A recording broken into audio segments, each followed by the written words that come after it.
In your new book that's out shortly, you talk about yesterday's leaders and today's leaders and tomorrow's leaders. Can you tell me a little bit more about that? Yeah, well, the interesting thing is leadership has changed over at least the last 100 years, just as organizations and workplaces have changed. And we have to keep that in account when we look at leaders and how we select leaders. So for example, 100 years ago, one of the iconic leaders of the time was someone like Henry Ford.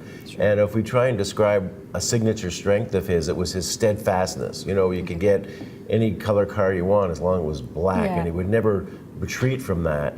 And that was a sign of a good leader 100 years ago, because it meant that he stood for something. But today we can't lead that way. We have to be more adaptable because things are changing, and we have to change the colors of our cars. So a more a recent leader that would show adaptability would be someone like Bill Gates from Microsoft.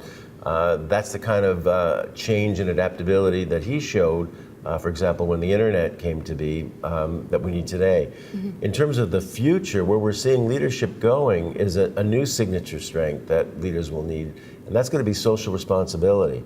Because the kinds of leaders that are going to get ahead in the future are those who see beyond their organization, beyond their own people, but into the larger world. And the successful leaders are going to be able to fit their organizations into what's going on around them and look beyond. Okay.